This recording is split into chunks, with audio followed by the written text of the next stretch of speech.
Hello everyone, welcome back to government's academy.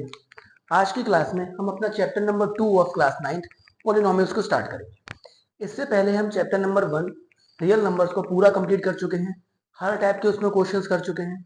क्या क्या उसमें कॉन्सेप्ट यूज होने वाले हैं वो सारी चीजें हम उसमें कवर कर चुके हैं। पॉलिनोमियल चैप्टर को शुरू करने से पहले आप एक बार अपना रियल नंबर देख लीजिएगा, सो दैट जो भी आपका डाउट हो वो उसमें आराम से कवर हो जाएगा। रैशनलाइजेशन हमने एक वीडियो में कवर करा हुआ है। जिस जिस टाइप के उसमें क्वेश्चंस बन सकते हैं वो सारे क्वेश्चंस करे हैं टाइप वाइज। हम ट्राई यही करते हैं कि जितने भी क्वेश्चंस को करें वो टाइप वाइज करें, सो दैट आपको एक टाइप के क्वेश्चन एक तरीके से समझ में आ जाए। आज हम स्टार्ट करेंगे अपना चैप्टर नंबर 2 पॉलिनोमियल। पॉलिनोमियल के बारे में हम क्लास 7 क्लास 8 में भी थोड़ा बहुत पढ़ के आते हैं। ठीक, अब हम उसमें थोड़ा सा आगे बढ़ेंगे। इस चैप्टर में हम पॉलिनोमियल के बारे में पढ़ेंगे। पॉलिनोमियल्स के अंदर क्या क्या चीजें होती हैं, पॉलिनोमियल्स के टाइप क्या होते हैं, जीरोस क्या होते हैं पॉलिनोमियल्स के, वो सारे के सारे टॉपिक हम इन 3 4 5 6 वीडियो जितनी भी वीडियो बनेंगी इसके उसमें कवर करेंगे। आज की क्लास में हमारा बेसिक इंट्रोडक्शन होगा कि पॉलिनोमियल्स होता क्या है और आप उससे थोड़ा सा फेमिलियर हो जाए। उसके अंदर जो जो चीजें आएंगी उसके साथ आप थोड़ा सा फेमिलियर हो जाए। तो पॉलिनोमियल को स्टार्ट करने से पहले हमको ये 3 4 चीजों के बारे में पता होना चाहिए। सबसे पहला हमारे पास आते हैं वेरिएबल्स। वेरिएबल का मतलब जैसे नाम में ही आ रहा है वेरी, ऐसी चीजें जिनकी वैल्यू चेंज हो सके, जिनकी वैल्यूज एक ही ना हो, जिनकी वैल्यूज को हम चेंज कर सके। फॉर एग्जाम्पल अगर मैंने कहा कि एक बच्चा है आपके पास जिसकी उम्र है कुछ साल, ठीक, अब आपने कहा कुछ साल, तो कुछ साल को हम अब तक क्या करते थे, 8th क्लास तक हमने वर्ड प्रॉब्लम्स करी है, हम क्या मानते थे, let the age of that particular बच्चा बी x ईयर्स। तो जो वहां पे हमने x यूज करा है, अब उस x की वैल्यू कुछ भी हो सकती है, उस x की वैल्यू कुछ भी हो सकती है। डिपेंड वो करेगा किन चीजों पे, कौन कौन से सर्कमस्टांसेस, कौन कौन से कंडीशन हमने आपको दी है। तो वो जो भी हमारे पास चीजें थी जिनकी वैल्यूज को हम चेंज कर सके उन्हीं को हम क्या बोलते हैं, वेरिएबल्स। जो वेरी करने के लिए खुद को एबल्स हो, खुद एबल हो कि उनकी वैल्यू वेरी कर सके। आमतौर पे हम इसमें किसकी बात करते हैं, सिंबल्स की, जैसे एक्स हो गया, वाई हो गया, जेड हो गया, ए बी सी। अनलेस हमसे कहा ना गया हो कि इनकी वैल्यू कांस्टेंट है, हम इनको क्या मानेंगे, वेरिएबल्स मानेंगे। अब वेरिएबल्स का जस्ट उल्टा हमारे पास क्या आता है, कांस्टेंट। कांस्टेंट नाम से मालूम पड़ा जिनकी वैल्यू हमारे पास कैसी हो, जिनकी वैल्यू हमारे पास कांस्टेंट हो। ओके, तो कांस्टेंट कैसे हो गए, कोई से भी नंबर ले लीजिए आप, जैसे 1 2 -1/2 -3 0 पाई ई गोल्डन रेशियो, ये सारी की सारी चीजों की वैल्यू कांस्टेंट होती है। अब क्वेश्चन आया कि सर यहाँ पे आपने पाई ई और ये सब क्या लिखा हुआ है, ये भी तो हमारे पास कुछ सिंबल जैसे लग रहे हैं। तो बेटा सिंबल्स जैसे लग तो रहे हैं, लेकिन इनकी वैल्यू हमने कांस्टेंट कर रखी है। फॉर एग्जांपल जैसे हम बचपन से ही पढ़ रहे हैं कि पाई की वैल्यू 22/7 है। इन दोनों के बारे में आपको अभी नहीं पढ़ना, ये खाली ऐसे लिखे हुए हैं। पाई की वैल्यू 22/7 है, तो इस पर्टिकुलर पाई को मैंने एक वैल्यू असाइन कर दी। अब मैं जहां जहां पाई यूज करूंगा वहां पे मैं उसकी वैल्यू हमेशा क्या यूज करूंगा, 22/7। इसलिए हमने इसको किस में रखा हुआ है, कांस्टेंट में लिखा हुआ है। एक्चुअली में बात क्या होती है, वेरिएबल्स हो या कांस्टेंट हो, ये दोनों के दोनों ही सिंबल्स होते हैं। दोनों के दोनों क्या होते हैं, सिंबल्स होते हैं। बस फर्क इतना होता है कि वेरिएबल्स में हम जो सिंबल्स यूज कर रहे हैं उनकी वैल्यू वेरी कर सकती है, उनकी वैल्यू चेंज हो सकती है। वहीं पे कांस्टेंट में हम जो सिंबल्स यूज कर रहे हैं उनकी वैल्यू कांस्टेंट रहती है। जैसे मैंने बोला 1, तो बच्चों 1 भी तो एक सिंबल ही है। किसी एक चीज को रिप्रेजेंट करने के लिए हम क्या यूज कर रहे हैं, 1। वहीं पे अगर वो चीजें 2 हो जाएं तो हम कौन सा सिंबल यूज कर रहे हैं उसके लिए मैथमेटिक्स में, 2। तो ये भी कुछ सिंबल्स ही हैं जिनकी वैल्यू कांस्टेंट रहती है। इससे ज्यादा हमें इसमें नहीं जाना। अब बात करते हैं टर्म्स की। टर्म्स की बात करने से पहले हमको एल्जेब्रिक एक्सप्रेशन भी देखना है, ठीक। तो एल्जेब्रिक एक्सप्रेशन क्या होता है, एल्जेब्रिक एक्सप्रेशन होता है combination of constants and variables using mathematical operations. Mathematical operations हमारे पास क्या होते हैं, मैथमेटिकल ऑपरेशन बच्चों होते हैं हमारे पास plus minus multiply and divide, plus minus multiply and divide. ये सारे के सारे मैथमेटिकल ऑपरेशंस का यूज करके हम वेरिएबल्स और कांस्टेंट को आपस में कंबाइन करते हैं। कंबाइन करने के बाद जो भी मेरे सामने एक चीज आएगी उस चीज का नाम क्या होगा, उस चीज का नाम होगा एक्सप्रेशन, एल्जेब्रिक एक्सप्रेशन। एग्जाम्पल देखते हैं। एग्जाम्पल जैसे मैं बोलूं अगर आपको एल्जेब्रिक एक्सप्रेशन का, मान लो 2x + 3। अगर आप यहाँ पे ध्यान से देखो तो 2x का मतलब क्या है, 2 की मल्टीप्लाई मैं x के साथ में करा रहा हूं और प्लस कर रहा हूं 3 को। तो यहाँ पर 2 एक कांस्टेंट है, 3 एक कांस्टेंट है, x एक वेरिएबल है। इन तीनों चीजों को हमने आपस में कंबाइन करा यूजिंग मैथमेटिकल ऑपरेशंस। अब 4 मैथमेटिकल ऑपरेशंस हैं। उन 4 मैथमेटिकल ऑपरेशन में से हम कोई सा एक मैथमेटिकल ऑपरेशन भी यूज कर सकते हैं, 2 मैथमेटिकल ऑपरेशंस भी यूज कर सकते हैं और सारे के सारे मैथमेटिकल ऑपरेशंस भी यूज कर सकते हैं। अब उसमें क्या बात आती है, तो ये वाली बात आपको समझ में आ गई कि अलजेब्रिक एक्सप्रेशन क्या है, कि बस मैं कांस्टेंट और वेरिएबल्स को आपस में कंबाइन कर दे रहा हूँ। मुझे इस बात से कोई फर्क नहीं पड़ता कि मैंने कंबाइन कैसे किया। जैसे मैं यहाँ पे लिख सकता हूँ 2x² + 3x/y। ठीक, सिमिलरली 2x² + 3x/y 4 की पावर -4z की पावर -1। तो ये भी मेरे पास क्या बन के आएगा, ये भी मेरे पास बन के आएगा एक टाइप का अलजेब्रिक एक्सप्रेशन। अब अलजेब्रिक एक्सप्रेशन के अंदर अगर हम देखें तो ये कुछ चीजें हैं जो प्लस से, इसको अगर हमने माइनस कर लेते हैं, प्लस और माइनस से हम इन दो चीजों को अलग अलग कर सकते हैं। जैसे प्लस की वजह से ये दो चीजों में बट रहा है, माइनस की वजह से ये भी दो चीजों में बट रहा है। तो ये जो चीजें होती हैं हमारे पास, ये और ये, इन्हीं का नाम क्या है, इन्हीं का नाम है हमारे पास टर्म। तो टर्म अगर आप ध्यान से देखो तो एक पर्टिकुलर टर्म में हमारे पास कोई भी प्लस या माइनस नहीं आएगा। इस 2x² को मैं लिख सकता हूं 2 × x × x, x × x x² होगा, कोई भी बीच में इन तीनों के प्लस या माइनस नहीं आया। 3x/y को मैं लिख सकता हूँ 3 × x whole divided by y। Multiply and divide तो आ रहे हैं लेकिन प्लस और माइनस यहाँ पर भी नहीं आया। 4z की पावर माइनस लिख सकता हूँ 4 × 1/z और 4 डिवाइडेड बाई z। यहाँ पर भी हमारे पास कोई भी माइनस या प्लस नहीं आया। तो टर्म्स के अंदर क्या होता है, आपको सिर्फ मल्टीप्लाई और डिवाइड ही देखने को मिलता है। वहीं पे अलजेब्रिक एक्सप्रेशन की बात करें तो उसमें आपको मल्टीप्लाई डिवाइड भी देखने को मिल सकता है, प्लस माइनस भी देखने को मिल सकता है, सिर्फ मल्टीप्लाई भी देखने को मिल सकता है। For example this one right here is also an algebraic expression, क्योंकि अलजेब्रिक एक्सप्रेशन को बनाने के लिए इन चारों में से कुछ भी हो हमारे पास, लेकिन होना चाहिए। और 2x² को हम 2 × x × x की फॉर्म में लिख सकते हैं। ये वाली बात हमको कंफर्म हो गई कि अलजेब्रिक एक्सप्रेशन है क्या, अलजेब्रिक एक्सप्रेशन है combination of constant and variables using mathematical operations like plus minus multiply and divide.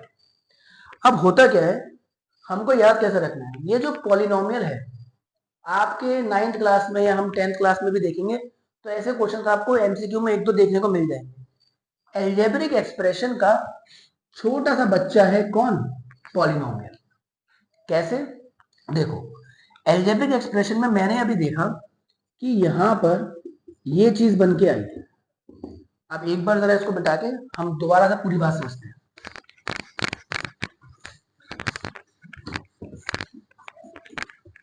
हमने अभी अलजेब्रिक एक्सप्रेशन में देखा था कि मेरे पास ये था 2x² + 3x/y + 4z की पावर -1। अलजेब्रिक एक्सप्रेशन और पॉलिनोमियल में सिर्फ इतना फर्क होता है कि पॉलिनोमियल में जो वेरिएबल्स की पावर होती है, वेरिएबल्स की जो पावर होती है वो सिर्फ और सिर्फ होल नंबर हो सकती है। होल नंबर का मतलब 0, 1, 2, 3 और आगे जितने भी नंबर हैं वो हो सकते हैं। इसका मतलब और क्या हुआ कि वेरिएबल्स की पावर नहीं हो सकती कोई भी नेगेटिव नंबर, नहीं हो सकती कोई भी हमारे पास फ्रैक्शन, ठीक है, नहीं हो सकती पावर √2, कोई फ्रैक्शन में आ गया √2 या फिर क्यूब रूट के अंदर, इस तरीके से हमारी पावर नहीं हो सकती। तो अगर मैं इस पर्टिकुलर केस की बात करूं तो यहाँ पर ये जो y है, ये जो y है ये 1/y लिखा है और हम पावर एंड एक्सपोनेंट देख के आए हैं। तो पावर एंड एक्सपोनेंट में भी क्या होता है कि 1/y का मतलब होता है y की पावर -1। तो इस पर्टिकुलर चीज को मैं 3x y की पावर -1 लिख सकता हूँ ऑब्वियसली, और यहाँ पर क्या है 4z की पावर -1। तो अगर आप देखो ये टर्म तो हमारे लिए बिल्कुल सही है, इसमें कोई परेशानी नहीं है। इस टर्म में और इस टर्म में अगर हम देखें तो यहाँ पे वेरिएबल्स की पावर जो है वो नेगेटिव नंबर है। वेरिएबल्स की पावर क्या है? Negative number. और हमने अभी देखा है for an algebraic expression, for an algebraic expression to be an polynomial, कि कोई एल्जेब्रिक एक्सप्रेशन पॉलिनोमियल हो जाए, उसके लिए सिर्फ एक ही कंडीशन है। वो कंडीशन क्या है? कि वेरिएबल्स की जो पावर हो वो सिर्फ और सिर्फ किस में हो? वो सिर्फ और सिर्फ होल नंबर के अंदर होनी चाहिए। ये कंडीशन सेटिस्फाई हो रही है तो हम कह सकते हैं कि हमारे पास जो ये एल्जेब्रिक एक्सप्रेशन दे रखा है वो पॉलिनोमियल में कन्वर्ट हो चुका है। वरना सारा का सारा ये जो लिखा हुआ है एल्जेब्रिक एक्सप्रेशन तो हमेशा होगा, जहां पर भी वेरिएबल्स और कांस्टेंट को आपस में कंबाइन करेंगे हम लोग, वो एल्जेब्रिक एक्सप्रेशन होना ही होना है, वो वाली बात तो पक्की है। पॉलिनोमियल कब होगा? जब वेरिएबल की पावर सिर्फ होल नंबर में आए, मतलब नेगेटिव में ना आए, फ्रैक्शन मतलब अपॉन वाली चीजों में ना आए, पावर को under root, under three, under cube root three इस तरीके से ना आए, तब हम बोलेंगे कि वो चीज क्या है हमारे पास? वो चीज हमारे पास पॉलिनोमियल है। अब हम क्या करेंगे? अब हम कुछ क्वेश्चंस करते हैं, जिन क्वेश्चंस पे देखेंगे कि वो एल्जेब्रिक एक्सप्रेशन है या पॉलिनोमियल है, उन दोनों के बारे में बात करते हैं। सो अब हम इन क्वेश्चंस को देखेंगे और क्वेश्चंस को देख के बताएंगे कि ये एल्जेब्रिक एक्सप्रेशन है या फिर पॉलिनोमियल भी है। तो देखो सिंपल सी बात, जो हमने अभी लास्ट उसमें करी थी, बात करी थी इंट्रोडक्शन में, कि जहां पर भी combination of constant and variable दिख जाए वो सारे के सारे एल्जेब्रिक एक्सप्रेशन तो होंगे। मतलब जितने भी मेरे पास ये क्वेश्चंस दे रखे हैं ये सब के सब एल्जेब्रिक एक्सप्रेशन है, इस बात में कोई भी दिक्कत नहीं होनी चाहिए हमको। बात आती है यहाँ पर कि ये पॉलिनोमियल्स हैं या नहीं। तो पॉलिनोमियल्स के लिए हमको क्या देखना है? पॉलिनोमियल्स के लिए हमको देखना है कि जो वेरिएबल्स हैं उनकी पावर कैसे याद रखेंगे? जो वेरिएबल्स हैं उनकी पावर 0 1 2 3 4 ही होनी चाहिए। दूसरी बात, नेगेटिव में पावर कहीं दिखाई नहीं पड़नी चाहिए। अच्छा, अब मैं बात कर रहा हूँ नेगेटिव में पावर की। अब ऊपर, अगर ऊपर नीचे इस तरीके से दे रखा है तो हम ऊपर की बात करेंगे कि ऊपर नेगेटिव में ना हो पावर, नीचे होगी तो उसके बारे में आगे बात करते हैं। तीसरा, फ्रैक्शन में नहीं होनी चाहिए पावर। यही दो तीन चीजें हमको याद रखनी है। तो अगर मैं पहला क्वेश्चन देखूं तो बच्चों यहाँ पर जो ये एक्स स्क्वायर है, यहाँ पर एक्स है और यहाँ पर कुछ नहीं, नॉर्मल कांस्टेंट अगर लिखा हो इसका मतलब होता है उसके साथ में एक्स की पावर 0 जुड़ी हुई है, मल्टीप्लाई। क्यों होता है? बिकॉज 2 को हम लिख सकते हैं 2 इंटू 1 की फॉर्म में।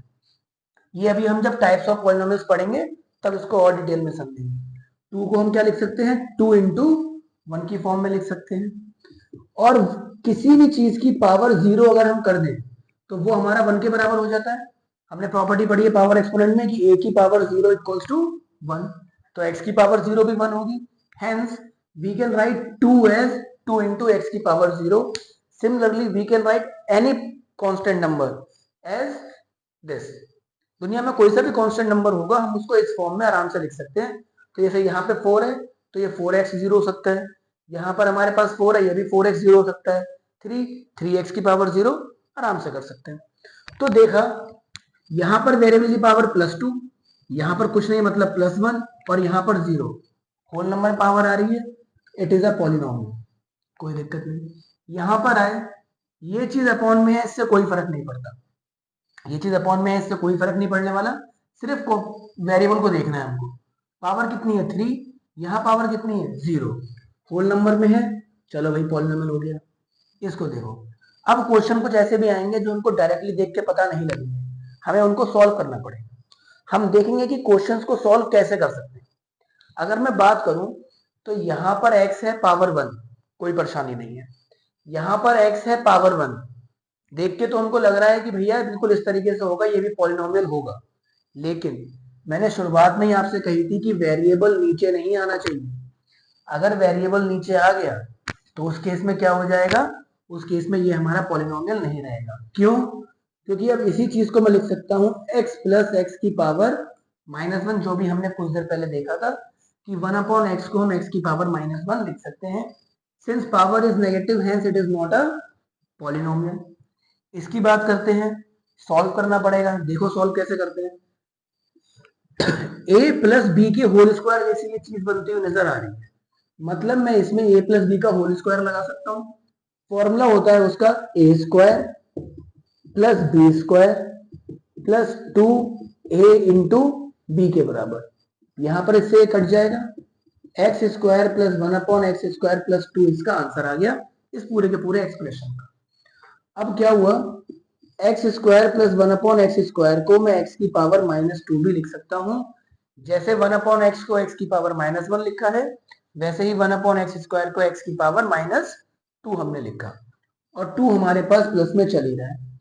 तो आपने देखा पावर 2 पावर -2, जैसे ही नेगेटिव में पावर दिखी वैसे ही कह दिया कि ये पॉलिनोमियल नहीं। अब इस क्वेश्चन में थोड़ा अगर हम आगे बढ़े तो हम क्या देखेंगे, अगर मैं यहाँ पे इस तरीके से ऐसे लिख देता एक चीज और, तब थोड़ा क्वेश्चन मेरा चेंज हो जाता। तब इसमें साथ में 1/x² मेरे चल रहा होता, वो भी नेगेटिव में। उस केस में क्या होता, दिस चीज इस चीज से हमारी पूरी पूरी कैंसिल आउट हो जाती, हेंस जो हमारा आंसर बचता वो सिर्फ और सिर्फ x² प्लस 2 बचता। तो क्योंकि अपॉन में x लिखे हुए हैं, इसका मतलब ये नहीं है कि उसका आंसर वही आए, कि वो अलजेब्रिक एक्सप्रेशन है, पॉलिनोमियल नहीं है।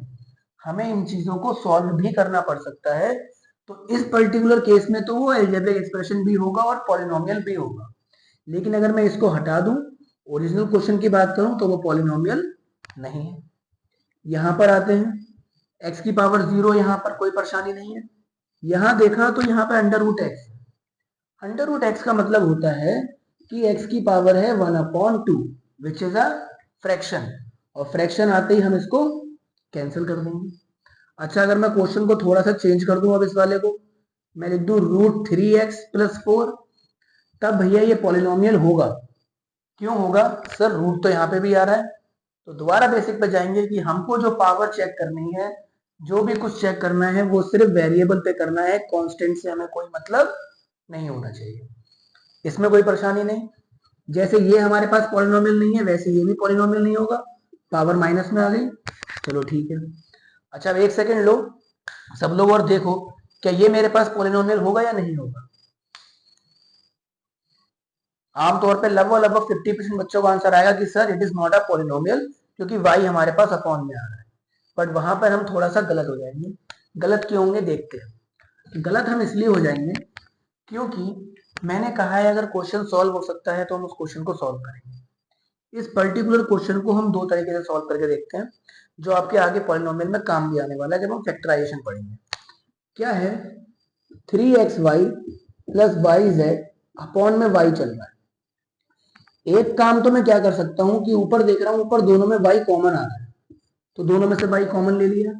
यहां से y कॉमन लिया तो खाली 3x बचा, और वहां पर सिर्फ z बचा, और अपॉन में y हमारा चल ही रहा है, कोई दिक्कत नहीं। दूसरा तरीका क्या है, कोई भी चीज अगर अपॉन में होती है तो हम उसको अलग अलग बांट देते हैं। छोटे से पढ़ते आए हैं कि कोई भी चीज अपॉन में लिखी हुई है, ऊपर प्लस माइनस आ रहा है, तो उसको अलग अलग हम डिस्ट्रीब्यूट कर सकते हैं डिस्ट्रीब्यूटिव प्रॉपर्टी से। तो इसका मतलब देखिए, अगर इस केस में इस y से ये y कट जाएगा, आंसर क्या आएगा हमारे पास 3x प्लस z। अब बताओ ये क्या है, पॉलिनोमियल है कि नहीं है। तो ये हमारा पॉलिनोमियल होगा। वहां पर भी देखिए, अगर इस y से ये y कट जाएगा 3x, इस y से ये y कट जाएगा z।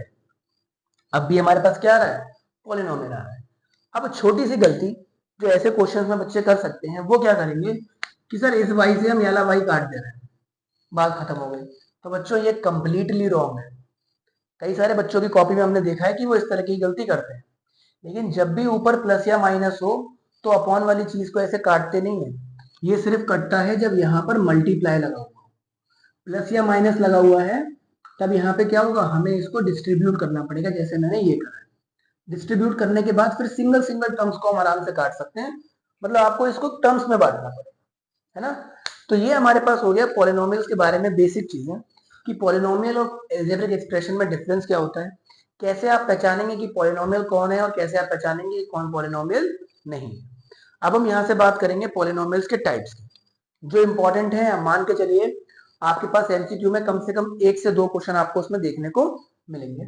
तो हम देखते हैं टाइप्स ऑफ पॉलिनोमियल। अब हम शुरू करते हैं types of polynomials. Types of polynomial में हमको पॉलिनोमियल को दो तरीके से बांटते हैं।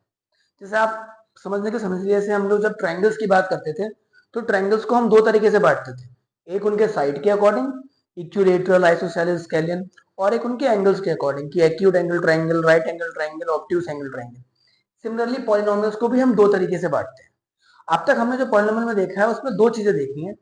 एक तो वो कुछ टर्म्स में बट रहा होगा, ठीक, पहली टर्म, दूसरी टर्म, तीसरी टर्म, इस तरीके से, और एक वेरिएबल्स की कुछ पावर होगी, क्योंकि वेरिएबल की पावर सिर्फ होल नंबर में हो सकती है, 0, 1, 2, 3, 4, इस तरीके से, तो हम लोग उसको बोलते हैं डिग्री। किसी भी पॉलिनोमियल में जो सबसे बड़ी पावर होती है वो क्या कहलाती है? वो कहलाती है हमारी डिग्री।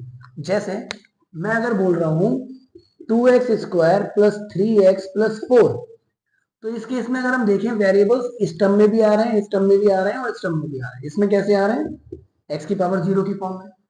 तो जो ये सबसे बड़ी पावर होगी x की, वही हमारी क्या कहलाएगी? Degree of that particular polynomial. मतलब इस पूरे पॉलिनोमियल की डिग्री कितनी हो जाएगी? 2 के बराबर। वहीं पे चलो एक और क्वेश्चन लेते हैं, 2x³ plus 4x² plus 5x की पावर 4 प्लस 3, इसमें डिग्री क्या होगी? देखते हैं, x की पावर 3, x की पावर 2, x की पावर 4, x की पावर 0, हेंस 4 इसकी क्या हो जाएगी? डिग्री हो जाएगी।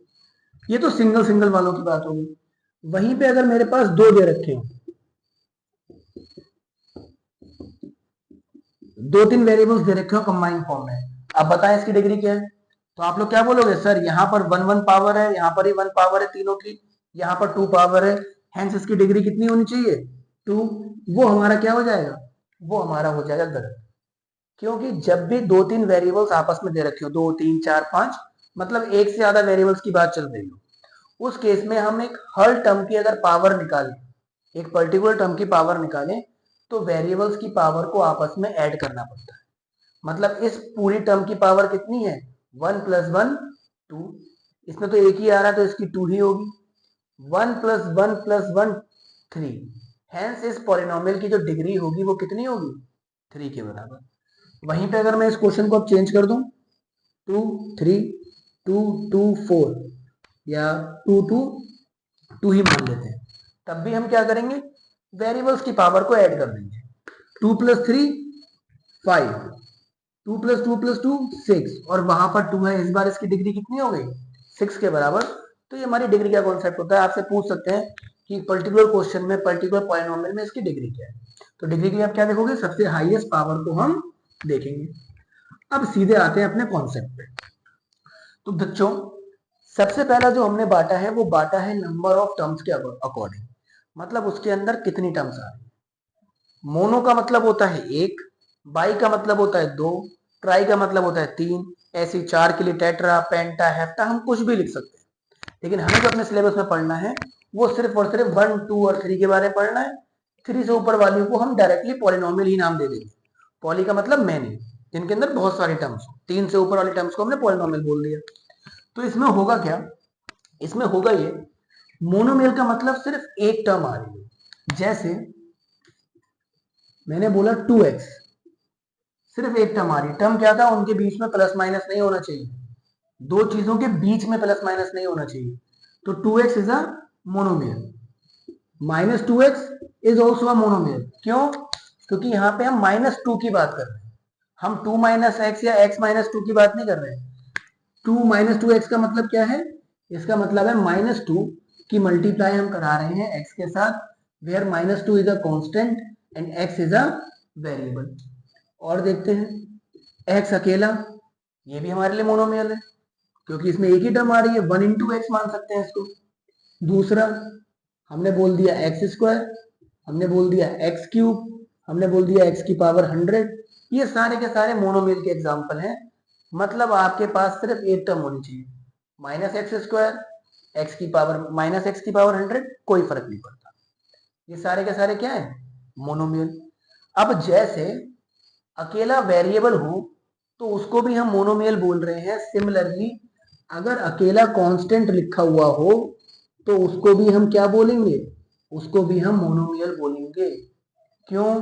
क्योंकि हम ऑलरेडी एक बार बात कर चुके हैं, एक बार और आगे बात करेंगे कि अकेले मोनोमियल का मतलब होता है, मान लो 2 लिखा है तो 2 का मतलब होता है 2 इंटू एक्स की पावर 0, और x की power 0 is also considered inside polynomial. तो ये चीज भी सारी की सारी क्या होंगी? पॉलिनोमियल के अंदर आएंगी। एक ही टर्म है इसलिए किसके अंदर आएंगी? मोनोमियल के अंदर आएंगी। तो मुझे नहीं लगता किसी भी तरह की कोई परेशानी हुई होगी हमको मोनोमियल के अंदर। बाइनोमियल की बात करते हैं, मतलब दो टर्म्स, एक टर्म लिखी हुई है प्लस या माइनस का साइन लगा है और दूसरी टर्म लिखी हुई है, जैसे x प्लस वन एक टर्म, दूसरी term x square plus 2x एक टर्म, दूसरी टर्म बीच में plus, minus x cube minus 2x एक टर्म, बीच में माइनस और माइनस 2x। अब क्वेश्चन क्या राइज होगा बच्चों के दिमाग में कि सर यहाँ पे माइनस 2x को आपने माइनस 2 इंटू एक्स बोला, तो यहाँ पे आप इसको माइनस 2 क्यों नहीं मान रहे हो? तो चलो माइनस 2 मान लेते हैं। अब अगर मैं इसको माइनस 2 मानूंगा तो यहाँ पे प्लस लगाना पड़ेगा ना, तभी तो प्लस माइनस माइनस बनेगा। तो फिर से इसके और इसके बीच में प्लस आ गया, और जब भी वहां पे साइन आ जाएगा प्लस या माइनस का दो टर्म्स के बीच में, तो हम उसको क्या बोलेंगे? हम उसको बोलेंगे कि ये दो टर्म्स में डिवाइड हो रहा है। और दो टर्म्स वाला क्या कहलाता है? दो टर्म्स वाला कहलाता है हमारा बाइनोमियल। सिमिलरली ट्राइनोमियल के लिए उसके अंदर तीन टर्म्स होनी चाहिए, जैसे x cube plus x square plus x, तीन टर्म्स हो जाए, कुछ भी लिख दो बस तीन टर्म्स हो, एक्स की power 100 plus 3x square plus 4, कुछ भी लिख दो बस तीन टर्म्स होनी चाहिए। ये हमारे पास होता है ट्राइनोमियल।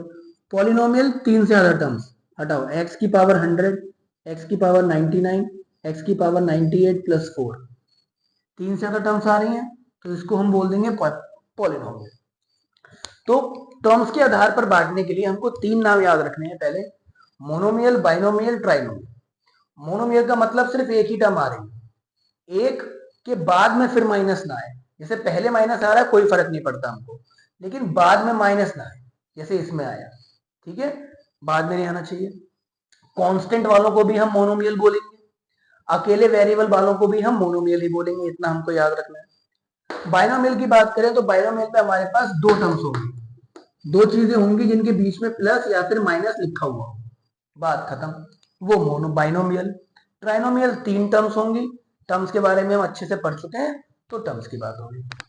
अब बाइनोमियल, मोनोमियल, ट्राइनोमियल ये तो हमारे लिए थोड़ा सा इजी रहता है, इसमें हमको इतना कुछ खास समझना नहीं होता। बात आती है लीनियर वाली। देखो, जब मैं on the basis of terms की बात करूंगा तब मैं पावर या डिग्री से मुझे कोई मतलब नहीं है, उस केस में सिर्फ मैं टर्म्स के आधार पर ही बात करूंगा। लेकिन जब मैं डिग्री की बात करूंगा तो मैं सिर्फ डिग्री की बात करूंगा, तब मुझे टर्म्स से कोई मतलब नहीं होगा। जैसे अगर मैंने बात करी कि आप एक पॉलिनोमियल लिखो जिसकी डिग्री हो 50, तो आप क्या लिखोगे? क्या क्या लिख सकते हो वो उसकी बात करते हैं।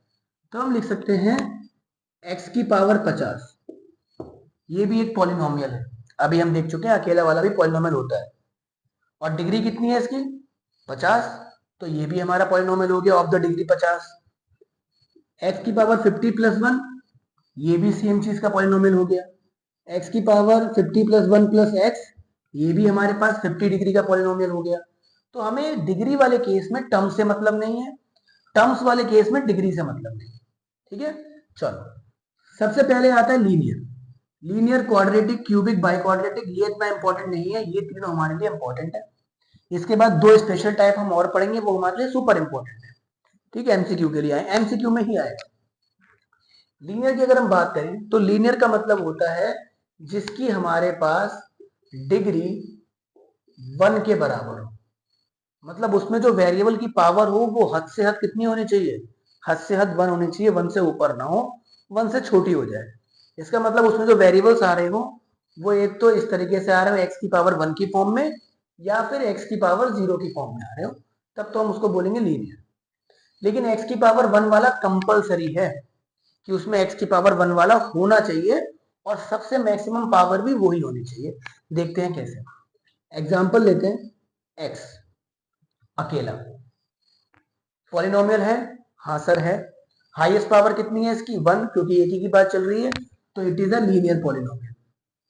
माइनस एक्स, ये भी हमारे पास क्या है? लीनियर पॉलिनोमियल, क्योंकि माइनस से कोई फर्क नहीं पड़ता। यहां पर पावर कितनी है इसकी? 1, जो अकेली पावर है। चलो, 3x प्लस 2, वेरिएबल कितने हैं?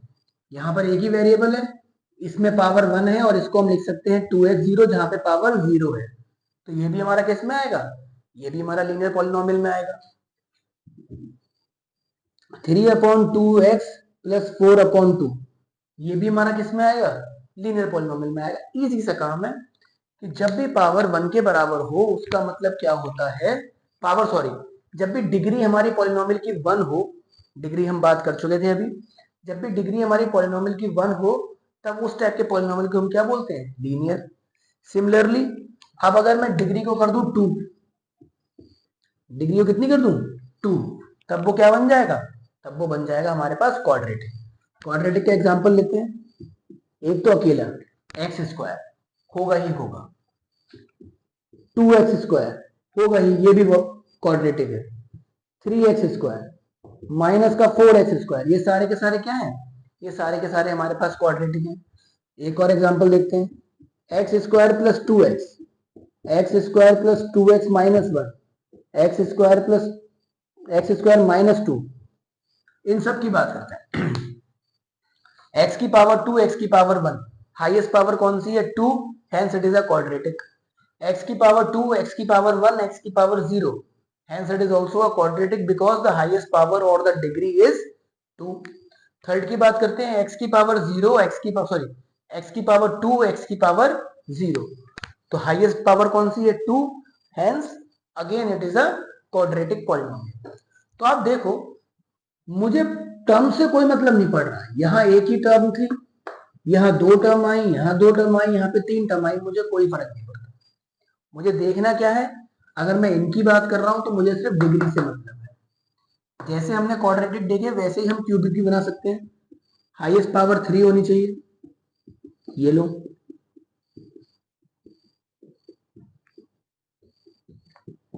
ये सारे के सारे क्या है हमारे पास, हाईएस्ट पावर 3 वाले हैं, मतलब क्यूबिक। हाईएस्ट पावर 4 की बात करते हैं तो ये हो गया,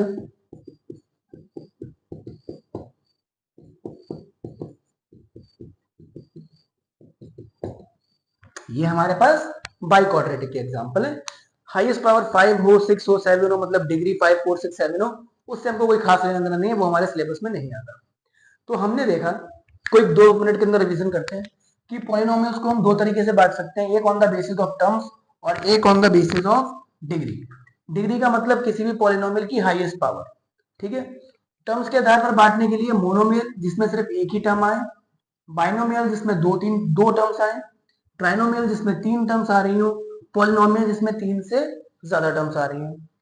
जब मैं टर्म्स की बात करूंगा तब मुझे डिग्री से कोई मतलब नहीं, मुझे नहीं मतलब कि पावर क्या है, बस पॉलिनोमियल होना चाहिए, मतलब पावर प्लस में और जीरो ही होनी चाहिए, खाली और कुछ नहीं होनी चाहिए। On the basis of degree की बात करेंगे तो टर्म्स से हमें मतलब नहीं है, 100 टर्म्स आए 500 टर्म्स आए, लेकिन हाईएस्ट पावर कैसे होनी चाहिए जिसकी हम बात कर रहे हैं। लीनियर में डिग्री होनी चाहिए 1 के बराबर, क्वाड्रेटिक में डिग्री होनी चाहिए 2 के बराबर, क्यूबिक में डिग्री होनी चाहिए 3 के बराबर, और बाई क्वाड्रेटिक में डिग्री होनी चाहिए 4 के बराबर। अब एक छोटा सा क्वेश्चन है, वो ये है, अगर मैं लीनियर की बात कर रहा हूं, देखो जो हम एक टर्म बनाते हैं उसमें दो चीजें होती हैं। जैसे इसकी बात करें 2x, तो 2x में दो चीजें हैं, एक तो है कांस्टेंट और एक है वेरिएबल। और टर्म के अंदर ये जो वेरिएबल के साथ कांस्टेंट लगा होता है उसी को हमने एक नाम और दे रखा है, कोएफिशिएंट। अगर मैं पूछूं इस इक्वेशन में x का कोएफिशिएंट क्या है तो आप बोलोगे 2। यहां पूछूंगा जैसे इस वाले क्वेश्चन में एक्स स्क्वायर का कोएफिशिएंट क्या है तो आप बोलोगे 3। यहाँ पे एक्स स्क्वायर का कोएफिशिएंट क्या है तो आप बोलोगे कुछ नहीं लगा मतलब 1। यहाँ पे एक्स स्क्वायर का कोएफिशिएंट क्या है 2, यहाँ पर एक्स का कोएफिशिएंट क्या है तो 3/2। तो याद रखना है, अगर मैं लीनियर की बात कर रहा हूं तो उसमें लीनियर का मतलब हाईएस्ट डिग्री एक्स की पावर 1, तो एक्स की पावर 1 वाले का कोफिशिएंट 0 नहीं होना चाहिए, क्योंकि ऐसे तो मैं किसी को भी कुछ भी बना सकता हूं। मैं इसी को एक्स क्यूब को एक्स क्यूब 0.x की पावर 4 बना सकता हूं। अब ये बाई क्वाड्रेटिक हो गया। सिमिलरली इसको भी मैं x को 0 इंटू एक्स की पावर 100 बना सकता हूं। ये हमारे पास क्या बन गया, 100 डिग्री वाला बन गया। तो याद रखना है कि जिसकी मैं बात कर रहा हूं linear, quadratic, cubic, by quadratic, तो उसमें जो डिग्री होनी चाहिए, इसके लिए 1, इसके लिए 2, इसके लिए 3, इसके लिए 4, उनका कोफिशिएंट 0 नहीं होना चाहिए। कोफिशिएंट 0 हो गया तो सारा काम खराब हो जाएगा, ठीक है। तो ये हमारे पास बेसिक चीजें थी कि मोनोमियल, बाइनोमियल, ट्राइनोमियल क्या होते हैं, लीनियर, क्वाड्रेटिक, क्यूबिक क्या होते हैं। हमको सबसे ज्यादा डील करना है इन दोनों से थ्रू आउट द चैप्टर, और 10th क्लास में भी हमको इन्हीं दोनों से डील करना है। अब बात आती है कि सर आपने कहा था कि दो स्पेशल टाइप के और पढ़ने, वो इंपॉर्टेंट है, एमसीक्यू में आपको उनका क्वेश्चन मिलेगा ही मिलेगा। तो आओ अभी उनकी बात करते हैं फटाफट से। तो जो हमको बात करनी है वो बात करनी है कांस्टेंट पॉलिनोमियल और जीरो पॉलिनोमियल के ऊपर। कांस्टेंट पॉलिनोमियल जैसे आपको नाम से ही मालूम पड़ रहा है कि ऐसा पॉलिनोमियल जिसके अंदर सिर्फ कांस्टेंट हो। जैसे हमारे पास हो गया 2 -3 माइनस का पाई √2 √3 √11 क्यूब रूट ऑफ 11 कुछ भी 11th रूट ऑफ 3 कुछ भी लिख सकते हैं, बट वो एक कांस्टेंट नंबर हो। शुरुआत में हमने देखा था कि कांस्टेंट नंबर को भी हम पॉलिनोमियल की फॉर्म में लिख सकते हैं। कैसे लिख सकते हैं? एग्जांपल इसमें से पकड़ते हैं कि मैंने लिखा 2 -3 को, तो -3 can also be written as -3 into 1 and 1 can also be written as x की पावर 0। तो यहाँ पर हम किसी भी कांस्टेंट नंबर को, मतलब किसी भी नंबर को दुनिया के, उसको वो नंबर इंटू x की पावर 0 की फॉर्म में लिखा जा सकता है, और x की पावर 0 की फॉर्म में लिखा जा सकता है, इसका मतलब वो एक पॉलिनोमियल होगा। और इस टाइप के पॉलिनोमियल को, खाली नंबर वालों को, हम बोलते हैं कांस्टेंट पॉलिनोमियल। अब बात आती है कि इनकी डिग्री क्या होगी। तो याद रखेंगे कांस्टेंट पॉलिनोमियल की डिग्री होती है 0 के बराबर, क्योंकि यहाँ पर सिर्फ एक ही वेरिएबल आ रहा है जिसकी पावर कितनी आएगी? 0। तो हेंस कांस्टेंट पॉलिनोमियल क्या होते हैं वो समझ गए। कांस्टेंट पॉलिनोमियल की डिग्री क्या होती है वो आपको पता होनी चाहिए। ठीक है, कांस्टेंट पॉलिनोमियल की डिग्री क्या होती है वो आपको पता होनी चाहिए। अब बात आती है जीरो पॉलिनोमियल की। इन सारे कांस्टेंट नंबर में से जीरो भी एक कांस्टेंट नंबर है, लेकिन मैंने जीरो को अलग रखा है। जीरो को मैंने अलग से नाम दे दिया कि सर आप हो zero polynomial because you are special. आप स्पेशल कैसे हो? जो ये चीज कांस्टेंट पॉलिनोमियल दिखा रहे हैं वो तो आप भी दिखाओगे क्योंकि आप भी कांस्टेंट हो, लेकिन आप डिग्री अलग दिखाओगे। ठीक है, आप अपने लेवल्स अलग अलग दिखाओगे, कभी लेवल 0, कभी लेवल 1, कभी लेवल 2। वो कैसे? जैसे इस -3 को मैं सिर्फ और सिर्फ -3 into 1 लिख सकता हूं, ये बात पक्की है। और 1 को मैं सिर्फ और सिर्फ x की पावर 0 लिख सकता हूं, बट 0 के केस में ऐसा नहीं है।